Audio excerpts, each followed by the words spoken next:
Bonjour Monsieur l'abbé. Bonjour. Aujourd'hui, on va parler de la parole de Dieu, de la Bible.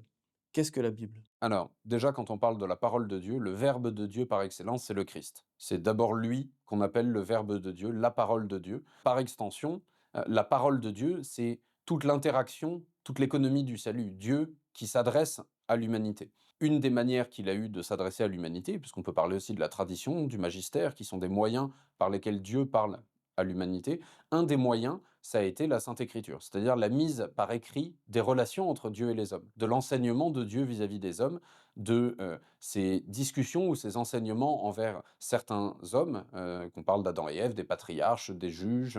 Là, évidemment, le centre de la Bible, c'est l'Évangile, avec l'enseignement et la vie de Jésus, l'incarnation de la deuxième personne de la Sainte Trinité, et puis la suite de l'Église avec les enseignements des apôtres et le livre des Actes des apôtres qui nous raconte un peu comment ça se passe. On a même des visions, des parties un peu plus prophétiques, apocalyptiques avec l'Apocalypse de Saint Jean. On a en fait 73 livres dans la Bible qui ont été écrits sur plus de 1500 ans d'écart entre le premier et le dernier, écrits par plein d'auteurs différents, dans plein de contextes différents. Qu'est-ce qui les unit? Qu'est-ce qui les unit? C'est ce qu'on appelle l'inspiration.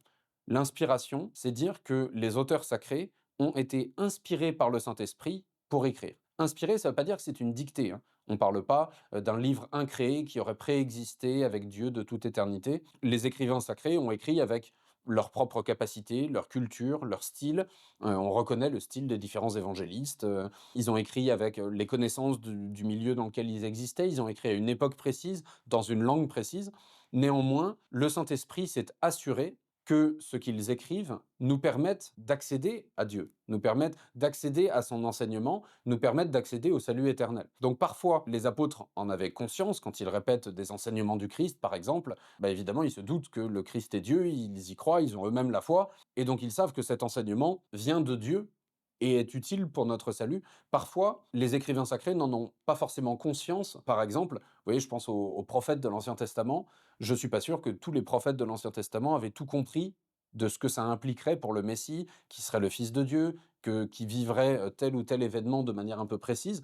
Nous, on le comprend maintenant parce qu'on a l'Ancien et le Nouveau Testament, qu'on connaît la vie de Jésus, qu'on connaît les prophéties de l'Ancien Testament et qu'on peut faire le rapprochement. Mais parfois, l'inspiration du Saint-Esprit va un peu au-delà de ce que l'écrivain sacré imaginait lui-même. Et de fait, bah, ça fait une continuité dans la Sainte Écriture, dans tous ces auteurs différents, dans toutes ces époques différentes. Ce qui fait l'unité spirituelle de la Sainte Écriture, c'est cette inspiration par le Saint-Esprit qui s'assure qu'il n'y ait pas d'erreur dans ce qui va nous permettre d'arriver au ciel. Et alors justement, comment on peut savoir quels écrits ont été réellement inspirés? D'où viennent les canons finalement? Qui peut Qui dire ça? décide? Ouais, Qui bah, en décide? fait, alors c'est l'Église. C'est l'Église, c'est l'autorité de l'Église, parce que, contrairement à une vision plus protestante, dans la vision catholique, la Sainte Écriture n'est pas le seul canal de la révélation. On a aussi la tradition, on a aussi le magistère, on a aussi les écrits des pères de l'Église, on a aussi la pratique. La liturgie est aussi une source de la révélation. Donc en fait, la Bible est un des canaux par lesquels on connaît la volonté du bon Dieu. Historiquement, même, la tradition est plus ancienne. On avait fait une longue vidéo, je crois que c'était la première de la chaîne là-dessus, sur les rapports entre écriture et tradition. Si on prend par exemple les épîtres de saint Paul, c'est la mise par écrit de questions qu'on lui a déjà 20 fois posées à l'oral. Plusieurs fois, il a dit, bon, puisque vous arrêtez pas de me poser les questions, je le mets par écrit, débrouillez-vous pour faire passer le message, mais au moins c'est fixé sur papier. Pareil pour les évangiles. C'est la mise par écrit de quelque chose qui était déjà enseigné oralement. On a des livres qu'on appelle les apocryphes, qui sont soit des livres de la bonne époque, et probablement écrits dans un contexte christique et par des disciples, mais qui n'ont pas été admis par la première communauté chrétienne comme des livres véritablement inspirés. En fait, on faisait très attention. Vous savez, à la synagogue, on avait des lectures dans l'Ancien Testament, des lectures de la Torah, de l'Ancien Testament, et on savait très bien qu'est-ce qu'était une lecture de Yahvé, qu'est-ce qu'était le livre saint, et qu'est-ce qu'était autre chose. Le sermon du rabbin, ou voilà. Dans la première communauté chrétienne, on vit encore de cet esprit judaïsant, et donc en fait, on se dit, si on lit dans la liturgie, c'est que ça a une valeur particulière. Et donc les épîtres de saint Paul, les épîtres de saint Pierre, de saint Jacques, étaient déjà reçus dans la première communauté chrétienne comme quelque chose qui avait cette valeur authentique, cette valeur d'importance aussi grande que celle de la Torah. C'est-à-dire qu'on lisait des passages de la Torah, on lisait aussi des passages de saint Paul. Et on considérait que ça faisait partie de la Sainte Écriture, que ça y est, c'était rentré dedans. Donc il se trouve que quand l'Église s'est universalisée, qu'il y a eu des débats qui se sont posés sur tel ou tel livre ou tel auteur, bah en fait, l'autorité de l'Église a fini par trancher. L'autorité de l'Église a tranché en disant voilà quels sont les livres qui sont inspirés. Et encore une fois, l'Église a le droit et le devoir de le faire parce que c'est sa mission reçue du Christ, d'être le canal d'enseignement du peuple de Dieu. Donc l'Église a tranché. Alors donc oui, ça veut dire que ça s'est fait de manière historique, dans le cours de l'histoire de l'Église. C'est bien des hommes qui ont décidé de placer tel ou tel, livre dans la Bible, mais on se base encore une fois sur la tradition, sur la pratique de l'Église primitive et donc il y a des livres apocryphes qui peuvent nous apporter des infos, parfois intéressantes. Vous voyez le prénom des parents de la Sainte Vierge, c'est pas dans la Bible. Sainte Anne et Saint Joachim, c'est pas dans la Bible, c'est dans les apocryphes. Mais il y a des apocryphes complètement farfelus, on voit Jésus transformer les mecs en pierre parce il s'est fait bousculer dans la rue et qu'il se venge, on voit Jésus transformer, il sculpte un petit oiseau en pierre et il souffle et ça fait un petit oiseau tout mignon qui va s'envoler. Enfin, on voit des trucs un peu délirants dans les apocryphes. Et puis aussi, il y a beaucoup de gens des premiers siècles qui ont écrit des trucs un peu à leur sauce en signant Saint Matthieu, parce que ça fait classe et que ça donne de l'autorité au livre. Mais c'est pas du tout Saint Matthieu qui a écrit. Donc on a un évangile de Judas, un évangile de Marie-Madeleine, un évangile de Ponce Pilate, enfin plein mais qui sont pas écrits par les vrais personnages, prétendument, auteurs de ces ouvrages. Alors dans la Bible, il y a plusieurs récits, je pense notamment à Moïse qui sépare la mer en 2, à l'arche de Noé. Est-ce qu'il faut la lire de manière littérale ou de manière allégorique?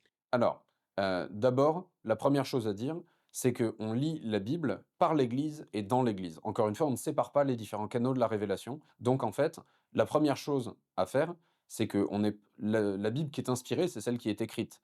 C'est pas celui qui lit qui est inspiré, c'est celui qui écrit. Donc on peut se tromper complètement en mésinterprétant un passage de l'Écriture. Donc la première règle, c'est qu'on lit dans l'Église. C'est pas dans l'Église, le bâtiment, mais on lit à l'intérieur de l'Église avec un grand E, c'est-à-dire on regarde, la manière dont le magistère, dont, les papes, dont la tradition de l'Église interprète tel ou tel passage et on ne s'en écarte pas. C'est ça qui est extrêmement important et sur tous les passages difficiles de la Sainte Écriture, vous avez des écrits des papes, vous avez des écrits des pères de l'Église et c'est cet ensemble de corpus doctrinal qu'on appelle le magistère ou la tradition et c'est là-dedans qu'on regarde. Donc les règles de l'Église qui sont données pour lire la Bible, on a 2 principales. D'une part, on prend une édition qui est autorisée par l'Église, parce qu'en fait, si vous prenez la Bible des Témoins de Jéhovah, par exemple, ils ont modifié plein de trucs, ça a plus grand chose à voir avec la Sainte Écriture. Donc en fait, on prend une édition, qui est autorisée par l'autorité de l'Église et dans ces éditions autorisées, on a des notes de bas de page, on a des commentaires, on a des explications, on a des renvois à d'autres passages de la Bible dans la marge. Donc voilà, c'est cadré pour nous aider à comprendre. Et si on a une question sur un passage un peu difficile, bah, on va poser la question au curé de sa paroisse, on regarde si on sait un peu aller sur le site du Vatican, on a les actes du siège apostolique sur 2000 ans, on a tous les écrits des papes, et donc en fait on peut aller voir est-ce que la commission biblique pontificale, est-ce que les papes, est-ce que les pères de l'Église ont parlé de ce passage en question et comment eux ils l'ont interprété. Maintenant, ce qui est sûr, c'est qu'il y a un équilibre à trouver. Vous voyez, si je prends le récit peut-être le plus connu de la Bible, qui est la Genèse, la création du monde, il faut se méfier de 2 extrêmes. Si je prends une lecture ultra littérale, ah bah Dieu a créé le monde en 6 jours de 24 heures. Non, l'Église enseigne pas ça de son autorité, ne serait-ce que parce que le soleil n'a pas été créé le premier jour. Du coup, comment on mesure les jours de 24 heures avec la Terre qui tourne autour de rien? Enfin, donc non, bien sûr, il y a un côté aussi allégorique, il y a un côté descriptif, mais très résumé. C'est pas un livre de science. C'est-à-dire que le but du récit de la création, c'est de nous montrer la destinée surnaturelle de l'homme, son épreuve, sa chute et la promesse de sa rédemption. Et donc ça, ce serait un extrême de se dire une lecture vraiment fondamentale et du coup la Terre a 4000 ans ou 6000 ans ou je sais pas quoi. Et de l'autre côté, se dire bon, ça fait partie des mythes entre Vaiana et le récit de la création. Il y en a pas un qui est plus voilà, entre les mythes des îles de Papouasie ou je sais pas quoi, et puis bah, l'épopée de Gilgamesh ou le mythe de la création du monde avec Adam et Ève, bon, ce sont des mythes fondateurs, on n'en a rien à faire, il n'y en a pas un qui a une plus grande valeur que l'autre. Non, non, il s'est bien passé quelque chose. Il y a bien eu une épreuve qui a été imposée à nos premiers parents. D'une manière ou d'une autre, ils ont foiré lamentablement. Mais en tout cas, il y a quand même quelque chose d'historique dans ce passage de la Sainte Écriture. Donc en fait, dans la Bible, et encore une fois, je vous ai dit, il y a des passages prophétiques, il y a des livres historiques, il y a des livres de sagesse, il y a des livres. Donc, selon les passages, on a plusieurs manières d'interpréter l'Écriture et parfois plusieurs qui se superposent. Quelle Bible choisir en tant que catholique? Alors, là aussi, il y a un équilibre à trouver dans la mesure où la Bible n'a pas été écrite en français actuel. Donc, comme on dit, hein, tout traducteur est un traître, d'une manière générale. Donc finalement, est-ce qu'on veut une Bible qui se rapproche le plus possible de la langue originelle, donc de l'hébreu ou du grec, ou est-ce qu'on veut une Bible la plus compréhensible possible en français de maintenant? Et il existe les 2 extrêmes, c'est-à-dire des Bibles qui reprennent complètement les styles d'écriture, les figures de style, hébraïques de l'ancien temps. Donc c'est très, très, fidèle au texte originel mais on comprend pas grand-chose et aujourd'hui, il existe des bibles, en langage de jeunes, presque en truc SMS ou en et donc c'est très compréhensible, mais on est très, très loin du truc originel. Donc c'est un équilibre à trouver. Aujourd'hui, moi je conseillerais soit la Bible du chanoine Crampon, soit le la Bible de Jérusalem, qui sont 2 des éditions dont je parlais, qui sont autorisées par l'Église. On a un bon mix entre littéral et littéraire. C'est-à-dire, voilà, on garde le sens et en même temps, c'est compréhensible à notre époque moderne. Donc après, c'est voilà, c'est un choix. Mais regardez bien quand vous achetez une Bible, vous êtes dans la à la vous êtes, voilà, dans une librairie ou je sais pas quoi, vous regardez ce qu'on appelle l'imprimatur, c'est-à-dire une autorisation d'impression qui est donnée par un évêque. Si vous n'avez pas cette autorisation de l'autorité de l'Église, vous achetez pas cette Bible, tout simplement. De manière plus pragmatique, quels sont les 4 sens de la lecture de la Bible? Alors voilà, je parlais de plusieurs sens qui peuvent se superposer, qui peuvent avoir plusieurs degrés de compréhension. Le premier sens, c'est évidemment le sens historique. On nous dit, bon bah voilà, Jacob est le fils de machin, a eu tel et tel et tel comme enfant. Bon voilà, il y a un aspect historique. On nous dit le peuple hébreu a été en Égypte et puis il est rentré. Il y a des événements, il y a des dates, il y a des lieux, il y a des noms.